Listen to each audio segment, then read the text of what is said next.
Frère Sam Conley, beaucoup d'entre vous ici le connaissent. Il vient de l'Ohio et il était allé chez le médecin et il lui a dit « Sam, prépare-toi pour la semaine prochaine. Je vais extraire ce calcul. » C'était quelques jours auparavant. Il a dit « Est-ce que ça peut s'évacuer naturellement, docteur ?» Il a répondu « C'est impossible. Ce calcul est trop gros. » Donc, il l'a fait monter dans une voiture pour le ramener chez lui. Puis, il m'a appelé. Il a dit « Je veux que vous veniez prier pour moi, frère Branham. » Pourquoi m'a-t-il appelé pour une telle chose? Et je me suis mis à prier pour lui. J'ai dit « Sam, c'est ainsi dit le Seigneur. Le calcul va s'évacuer naturellement. » Et le lendemain matin, il est allé porter le calcul au médecin. Et il a dit, le médecin a dit, « Monsieur Conley, je ne comprends pas comment c'est arrivé. » Il a répondu, « Je suis un croyant en Dieu, et Dieu a évacué le calcul pour moi. Il l'a extrait pour moi. » Cet homme avait de la peine à le croire, ce médecin, tout comme il avait eu de la peine à croire que cette grosse tumeur que ma femme avait dans le côté l'avait quitté. Vous êtes au courant de ça, voyez? Donc il a dit, environ 6 mois plus tard, c'est-à-dire il y a environ 2 ou 3 semaines, Sam Conley a été terrassé par une grave maladie de cœur. Je ne connais pas le nom, un infarctus ou une espèce de blocage du cœur, ou peu importe ce que c'est. C'est très dangereux. On ne peut pas en guérir, à ce qu'on dit. Une crise cardiaque, puis son cœur a bloqué. Et ses membres avaient tellement enflé que ses chevilles étaient plus grosses que ses jambes, jusqu'ici vers ses hanches. Donc, on l'a amené chez le médecin. Le médecin a dit, amenez-le à la maison tranquillement. Ou à l'hôpital.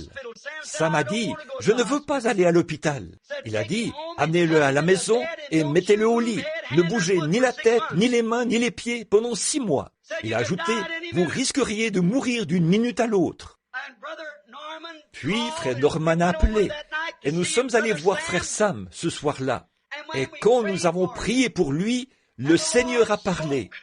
Et le lendemain matin, Sam est allé au cabinet du médecin, a retroussé son pantalon, s'est placé devant le médecin et lui a dit, « Docteur, regardez-moi. » Et le médecin lui a fait passer un électrocardiogramme.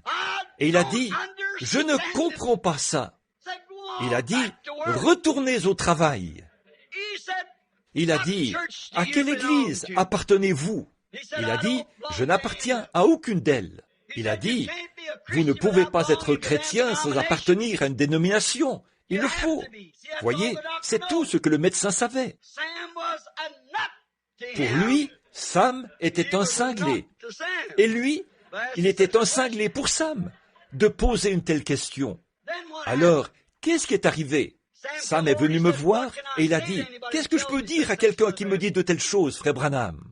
Dites-leur que vous appartenez à la seule et unique Église.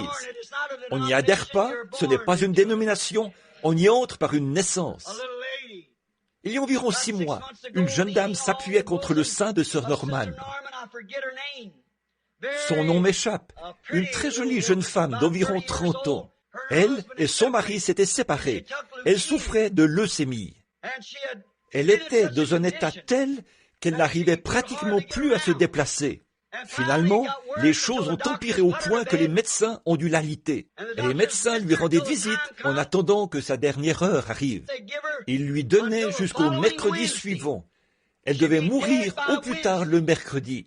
Et d'une façon ou d'une autre, Madame Norman l'a fait sortir du lit et l'a amenée. Elle devait la maintenir assise dans une chaise. Et comme la jeune femme était assise là, se balançant d'avant en arrière, aussi grisonnante qu'elle pouvait l'être, le teint jaune, à cause du cancer, de la leucémie.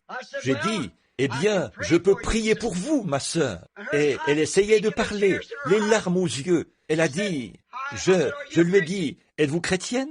Elle a répondu, je suis méthodiste. J'ai dit, je vous ai demandé si vous étiez chrétienne. Elle a dit, voulez-vous dire si j'appartiens à l'église chrétienne? J'ai dit, non madame, je veux dire, êtes-vous née de l'Esprit de Dieu et aimez-vous le Seigneur Jésus? Elle a dit, eh bien, j'ai toujours appartenu à l'église. J'ai dit, si Dieu vous laisse vivre, me promettez-vous que vous reviendrez me voir pour que je vous montre le chemin du Seigneur plus clairement? Elle a dit, je promets à Dieu n'importe quoi. S'il épargne ma vie, je le servirai. Au même instant, une vision est apparue. J'ai dit, ainsi dit le Seigneur. Ne vous préparez pas, déchirez vos arrangements funéraires pour après-demain. C'était le lundi, elle devait mourir le mercredi. Vous n'allez pas mourir. Dimanche passé, il y a exactement une semaine, je me suis assis avec elle dans le bureau. Elle avait pris une 15aine de kilos. Le médecin a dit qu'on ne pouvait plus trouver la moindre trace de leucémie. Elle voulait en savoir plus et je l'ai envoyée là-bas dans un fossé d'irrigation pour se faire baptiser au nom de Jésus-Christ. Selon la voix du Seigneur.